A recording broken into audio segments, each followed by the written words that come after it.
and welcome to the Amerikanski Life. My name is Gerard. Today we're going to be making some Swojska Kielbasa, which literally translates to homemade sausage. Homemade sausage is made with a mix of beef and pork. Here we have a nice big chunk of beef and 3 smaller cuts of pork.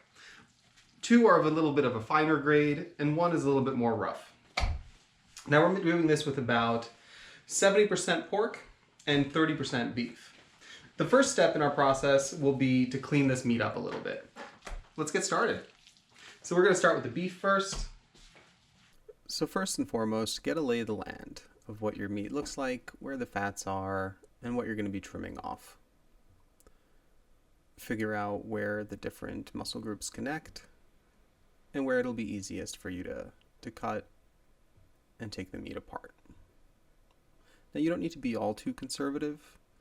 A lot of the fatty bits that we're going to be cutting off of your meat will also be just thrown into the grinder with the rest of the fat.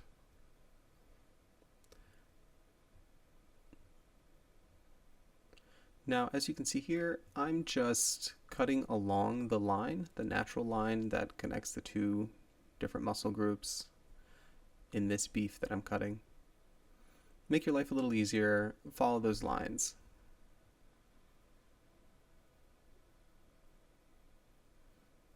You can make all sorts of other products with some of the connective tissue, make a soup, make a broth, if you didn't want to use them in the sausage. Now we're going to cut it into long strips, about 1 inch by 1 inch to 2 inch by 2 inch, and as however long the actual cuts of meat are, just big enough to fit into the grinder. And now we move on to the pork. Same thing with the pork. You're just going to want to cut off the fats, get it all prepped, remove any connecting tissue, and trim it to the best of your ability. Now we're going to do a similar thing where we're going to cut it into nice long strips, also about 1 inch by 1 inch. This time, really no bigger than 1 inch by 1 inch. 3/4 by 3/4 is just fine, because we're also going to be cubing this meat.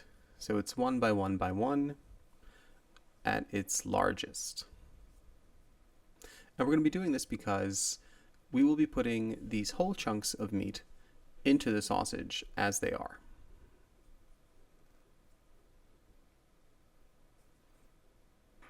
There are a few different Polish sausages that use whole chunks of meat.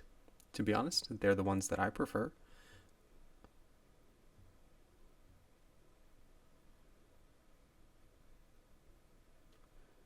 And again, we're not being perfect here. Some of the pieces are a little bit smaller, really trying not to be much bigger than 1 inch by 1 inch. And now comes the time where we use our pickling salt. The pickling salt will help cure the meat overnight and provide a good bit of saltiness. Initially, you want to use a little bit less salt than you think is necessary for flavoring. Here, it looks like we're using about half a cup of salt.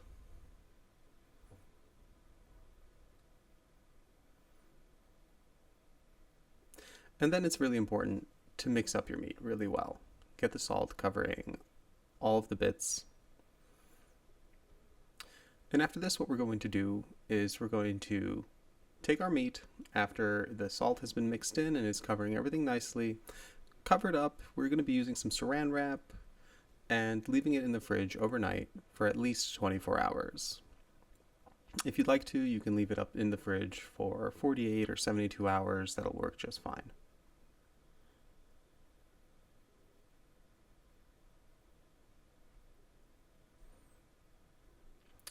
The pickling salt also adds a little bit of shelf life to our sausage after it's cured.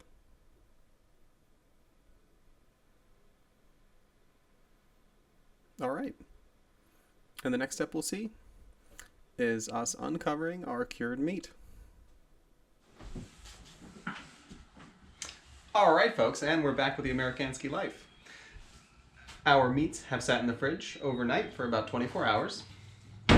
We still have our beef, pork, and a mix of beef and pork fat with some meat cutaways. We're going to be mixing it with about 8 cloves of garlic. You can also use garlic powder, But if you're using garlic powder, do remember that garlic powder is a little bit more potent than fresh garlic, so you will be using a little bit less of it. This looks like about a tablespoon, maybe a tablespoon and a half, a little bit less in our 8 cloves. Black pepper, ground, about 2 tablespoons of it. Nutmeg, also ground. It is about a tablespoon of it. And we have caraway seed ground as well, and about another tablespoon. And that is for our, 7, 10, about 9.5 pounds of meat. And we will also be needing a little bit of cold water to mix in with it to kind of adjust the stickiness, but I'll tell you about that when we get there. All right, and let's get started. First things first, let's get everything seasoned.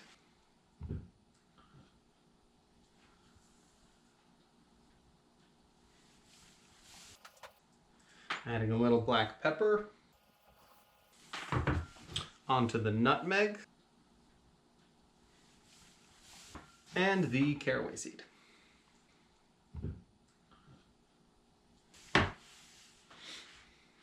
Now, one of the things you might notice, oh boy, that is really cold. Let's actually check the temperature. We are at 29.8 degrees Fahrenheit. And that is about the same across the board.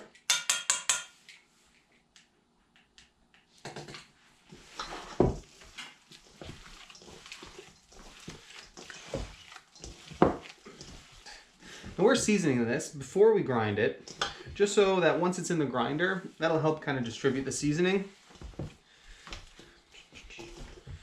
And we are, as you might be able to tell, not adding any salt right now.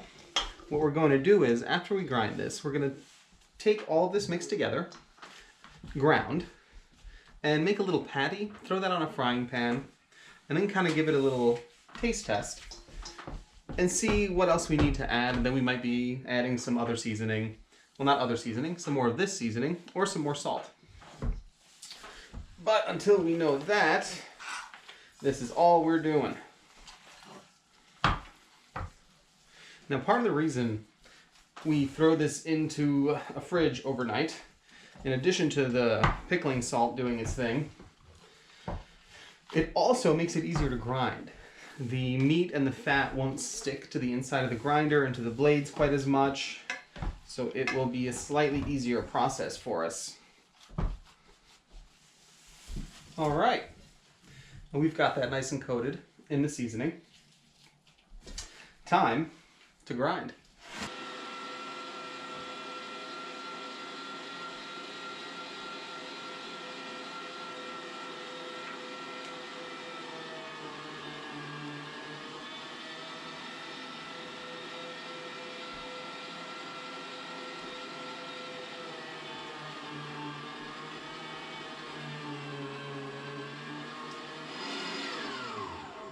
All right.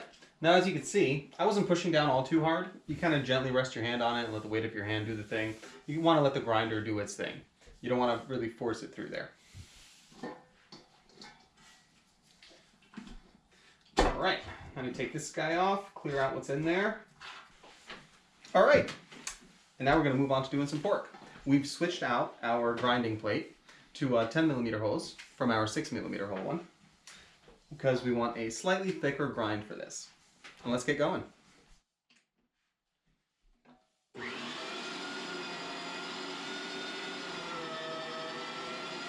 All right, and we have ground what we're going to grind.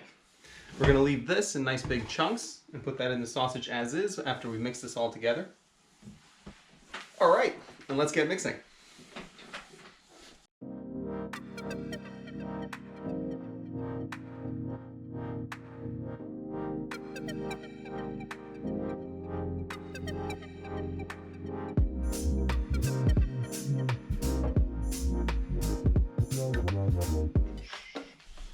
Ooh-wee, this is smelling delicious already. Wish you could smell it. Now we take some, we kind of check the stickiness of it. What we're going to do now is add water until it's just sticky enough to where I can hold it upside down and it doesn't quite fall off my hand. We have about 300 milliliters of water. We're going to add maybe about a 1/4 cup at a time. 300 milliliters is what now? Let's see. That is about 1.25 cups. All right, feeling a little stickier already.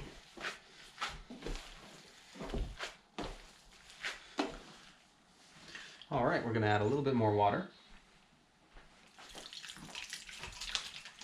And get some of that ice out of there. And you do want to use very cold water.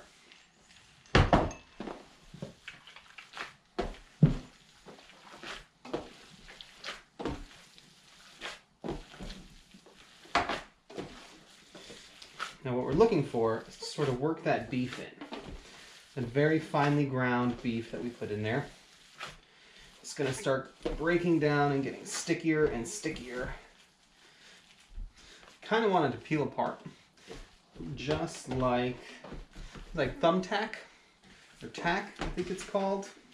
Remember that from grade school, elementary school, where you kind of peel it apart, and if you did it quickly, it would snap, but if you do it slowly, it kind of gets stringy, and that's sort of what we're looking for. Looking for it to be nice and stringy. And you do want to mix it for probably about 5 minutes, so really get in there and be prepared to have some really cold hands after a little bit. It's starting to get a little, it almost looks hairy, kind of like a tattered old shag carpet. All right, and we've put the full 1.25 cups of water in there. It's getting a little stickier. Doesn't require much, and it sticks for that bit of a second. There you go, nice and sticky. All right, folks, and I'll see you again in just a second. Let me go make a quick little patty, and we'll give it a little taste test. All right, folks, we've got our patty ready made. We've got a little bit of beer. Can't have good meat without good beer. And let's take a peek. If we want to look in there, we've got ourselves a nice patty, lightly browned, right on a frying pan. Oh, smells delicious. Oh,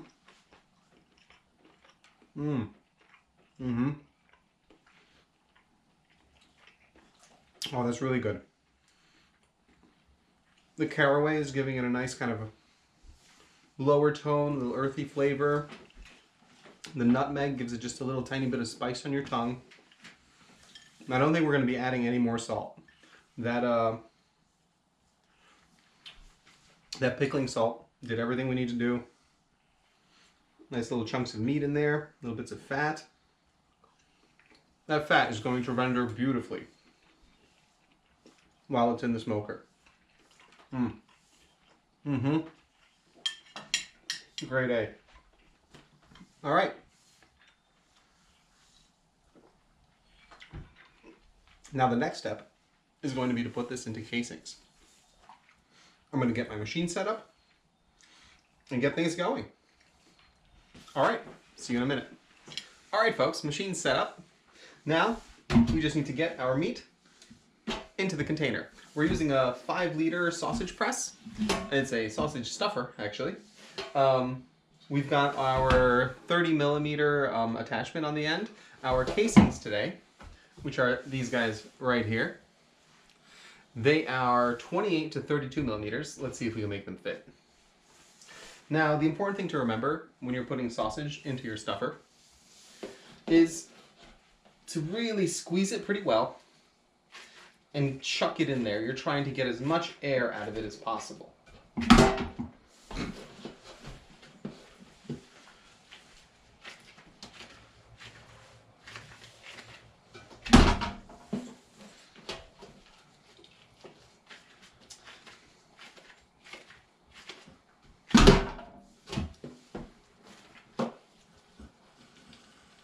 Now, after you throw a few in there, you want to get your hand in there, press it down. Use your fist, push out as much air, and I'll be quiet for a second and maybe you can hear some of the bubbles popping.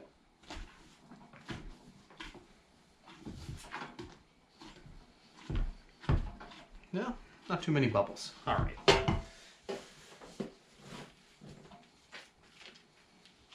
And we're squeezing it again. Really chucking it in there.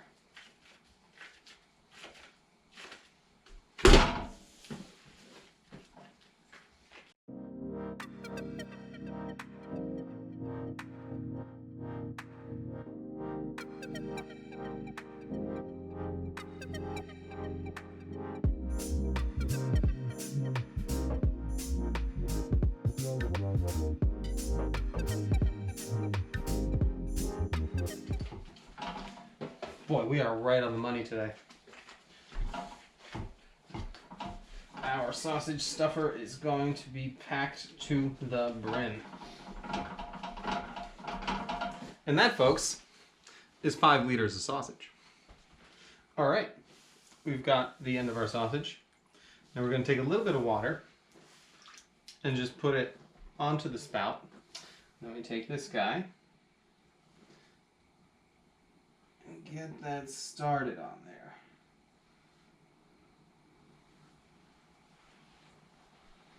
Now we want to be real gentle in pulling our sausage onto there. Our casing, that is.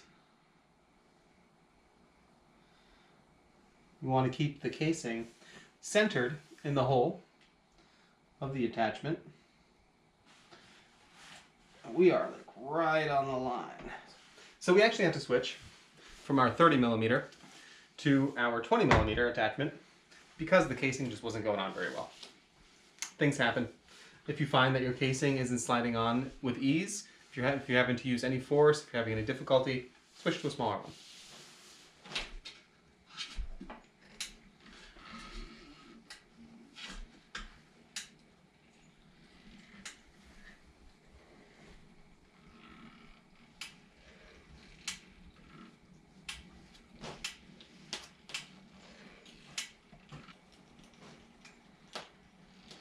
What's up?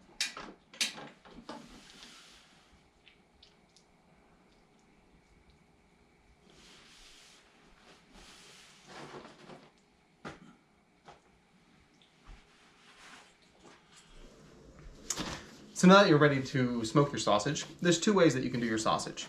The first is you can just pop it right in the smoker, make rings just like this, and it'll hang just like that in your smoker. Of course, a little bit more evenly. The other way to do it, the way that I prefer to do it, is you grab your sausage and you give it, whoops, hey, about 3 swirls one way. Then you grab another piece, give it about 2 swirls the other way. Grab another piece about the same length, 2 more swirls. Grab another piece, do a couple more swirls.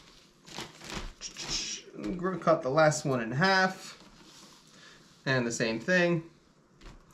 Oh, this one I think I can just spin. And there we go. And now that's how you get sausage links.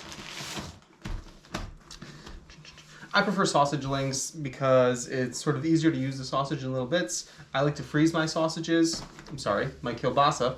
I like to freeze my kielbasa and save it for a little bit longer. With this little bit that I'm making, which usually it's about 3 or 4 times as much at a time, it's good to have it frozen. Fries up really nice on a frying pan. All right, I think the next thing you're gonna see is us putting this into the smoker. See you then. So first things first, we're gonna pop this in there and let it dry for a little bit, which means that we're gonna keep the door cracked, keep it open, not technically smoking it. It is gonna have a little bit of the smoke going across it, but what we're going to do is just let it dry out a little bit.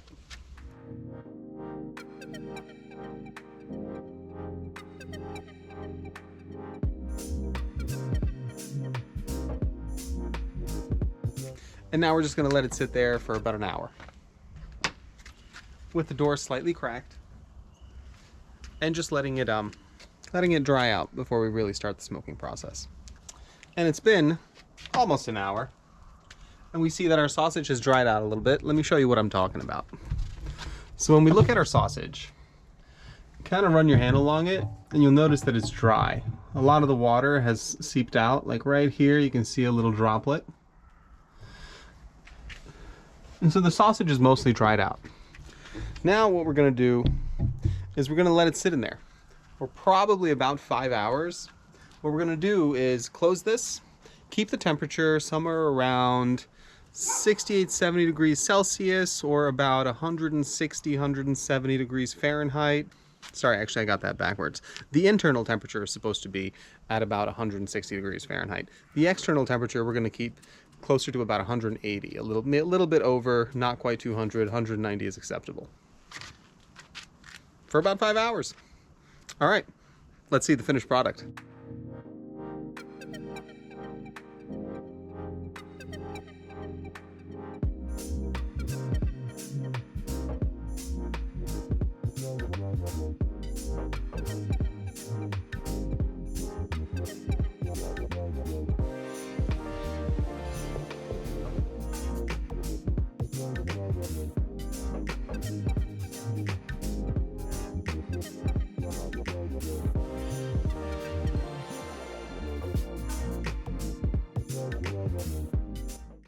We are now on day 3 of working together, trying to make some Swojska Kielbasa.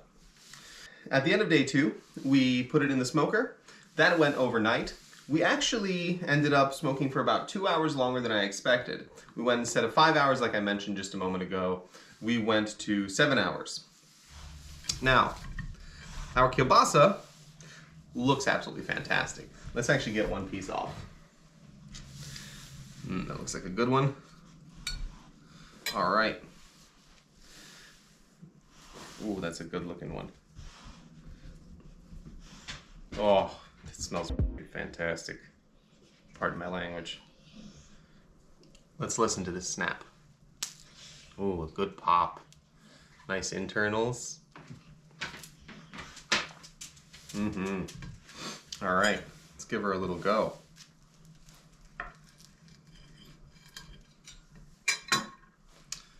Check that out.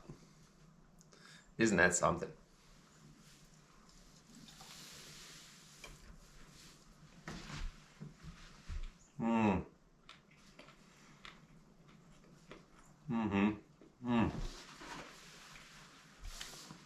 Well, the beautiful thing is, pardon me, the seasoning just barely comes through. You don't want it to overwhelm. You don't want to over-season.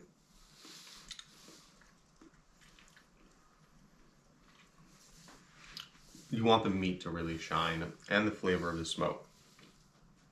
Using just a regular oak has, man, oh, this may be one of the better kielbasas I've ever smoked. I think that's about it. All right, folks, thank you so much for joining us on the Amerykański Life.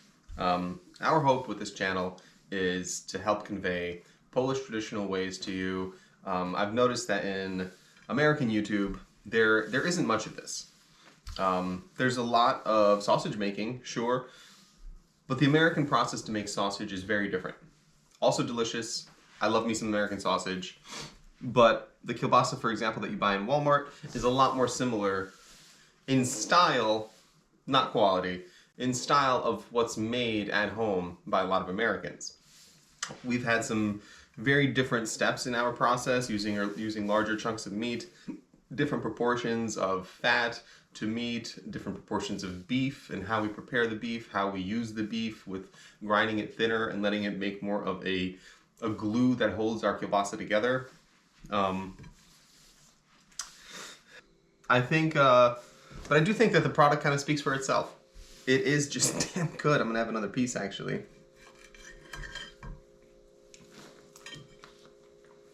Like, I wish you guys could taste this. You can see a little bit of pepper in there. That's good. Oh my God. It's unreal.